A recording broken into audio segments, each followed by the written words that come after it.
मसीह संदेश सुनने वाले सभी मसीहों को यीशु नमस्कार। मसीह संदेश में आज हम मत्ती रचित सुसमाचार उसका 14 अध्याय 25 से 32 पद को देखेंगे कि परमेश्वर का वचन आज हमसे क्या कहता है। मत्ती रचित सुसमाचार उसका 14 अध्याय 25 पद से लेकर 32 पद। और यीशु रात के चौथे पहर झील पर चलते हुए उनके पास आया। चेले उसको झील पर चलते हुए देखकर घबरा गए और कहने लगे, या भूत है, और डर के मारे चिल्लाने लगे। तब यीशु ने तुरंत उनसे बातें की और कहा, ढाढ़स बांधो, मैं हूं, डरो मत। पतरस ने उसको उत्तर दिया, हे प्रभु, यदि तू ही है तो मुझे अपने पास पानी पर चलकर आने की आज्ञा दे। उसने कहा, आ। तब पतरस नाव पर से उतरकर यीशु के पास जाने को पानी पर चलने लगा, पर हवा को देखकर डर गया और जब डूबने लगा तो चिल्लाकर कहा, हे प्रभु, मुझे बचा। यीशु ने तुरंत हाथ बढ़ाकर उसे थाम लिया और उससे कहा, हे अविश्वासी, तूने क्यों संदेह किया।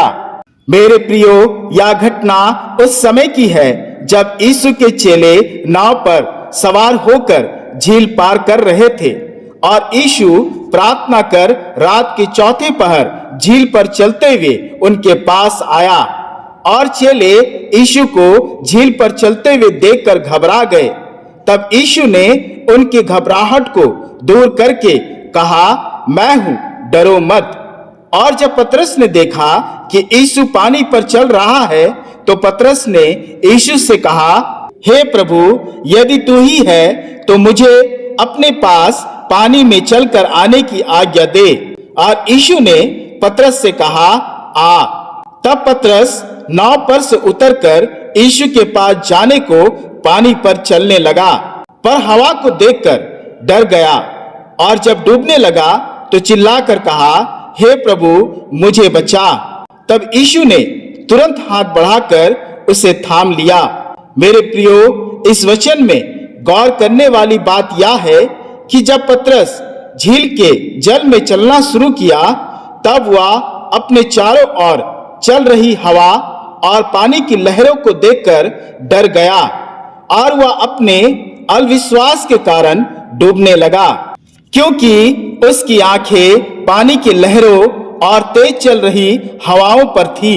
मेरे प्रियो, पतरस डूबने लगा क्योंकि उसने अपनी आंखें यीशु से हटाकर पानी की लहरों और हवाओं पर लगा दिया था, लेकिन यीशु ने अपनी आंखें पतरस से नहीं हटाया। इसलिए जब पतरस डूबने लगा तो तुरंत यीशु उसका हाथ पकड़ लिया। मेरे प्रियो, हम और आप विचलित हो सकते हैं, हम और आप भय खा सकते हैं, हम और आप अपनी नजर परमेश्वर से हटा सकते हैं, हम और आप गिर सकते हैं, लेकिन परमेश्वर अपनी आंखें हमसे और आपसे कभी नहीं हटाता है। बाइबल बताती है, व्यवस्था विवरण उसका 32 अध्याय 10 पद, परमेश्वर अपनी आंख की पुतली के समान अपने लोगों की सुधि रखता है। मेरे प्रियो, हम और आप अविश्वासी हो सकते हैं, परंतु यह विश्वास रखिए, आपका यीशु आपके लिए ईमानदार है। वह एक विश्वास योग्य परमेश्वर है। बाइबल में भजन संहिता उसका 32 अध्याय 8 पद कहती है, मैं तुझे बुद्धि दूंगा और जिस मार्ग में तुझे चलना होगा उसमें तेरी अगुवाई करूंगा। मैं तुझ पर कृपा दृष्टि रखूंगा और सहमति दिया करूंगा। मेरे प्रियो, लोग आप पर संकट के समय अपनी नजर मोड़ लेते हैं, पर यीशु कभी भी अपनी नजर आपसे नहीं मोड़ेगा। जब सब लोगों ने अब्राहम और सारा को एक बूढ़ा व्यक्ति और बांझ औरत के रूप में देखा, वही हमारे परमेश्वर ने अब्राहम और सारा को एक आने वाला बड़ा देश के रूप में देखा। और जब सभी लोगों ने दाऊद को एक छोटे बच्चे के रूप में देखा, परमेश्वर ने वही उसे दानव गोलियत को मारने वाला राजा के रूप में देखा। और इस अध्याय में लोगों ने पतरस को अल्प विश्वासी के रूप में देखा, परंतु परमेश्वर ने वही उसे अपने कलीसिया के पत्थर के रूप में देखा। मेरे प्रियो, जब मनुष्य हमें अयोग्य के रूप में देखते हैं, वही परमेश्वर की दृष्टि में हमें योग्य के रूप में देखा जाता है।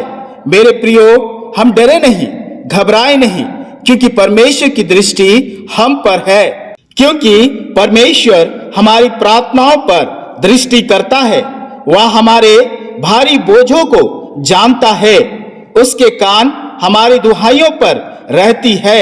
जैसे वचन पहला पतरस उसका 3 अध्याय 12 पद कहती है, क्योंकि प्रभु की आंखें धर्मियों पर लगी रहती है और उसके कान उसकी विनती की ओर लगे रहते हैं।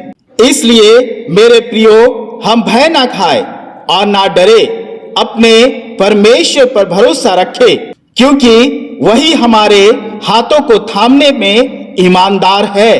परमेश्वर अपने इस वचन के द्वारा हम सबों को बहुतायत से आशीष दे। आमीन। आइए हम प्रार्थना करें। हे पिता, आज के वचन के लिए हम तेरा धन्यवाद करते हैं कि तूने अपनी दृष्टि को हम पर लगाई रखी है, और अगर हम गिरे तो तू हमें उठाने के लिए अपने हाथ को बढ़ाता है। अगर हम बोझ से दबे हुए हैं तो तू हमें उठाने में विश्वास योग्य है। तू अपनी नजर को हमसे कभी नहीं हटाता है, क्योंकि तू हमें अपनी आंखों के पुतलियों के समान संभालता है। हे पिता, इस घड़ी में अपने सभी मसीह संदेश सुनने वाले परिवारों के लिए प्रार्थना करता हूं। तेरी दृष्टि उन पर लगी रहे, तेरे कान उनकी विनतियों की ओर लगे रहे। हे पिता, जिस प्रकार तूने पतरस को आंधी और तूफान के बीच से होकर जल पर चलने की सामर्थ दी, वैसे ही तेरे प्रिय परिवारों को इस संसार रूपी जल में चलने की सामर्थ प्रदान कर। तेरी कृपा और भलाई सदा तेरे लोगों के साथ बनी रहे। हे पिता, आज इस घड़ी हमारे परिवारों पर दृष्टि कर और परिवार की हर कमी घटी को यीशु के नाम से तू दूर कर। हमें अपने हर कष्टों से निजात दिला कि सर्वदा तेरी महिमा अपने लोगों में ठहरने पाए। हे पिता, हम पर दया कर और इस प्रार्थना को अपने प्रिय पुत्र यीशु के नाम से ग्रहण कर। आमीन, आमीन।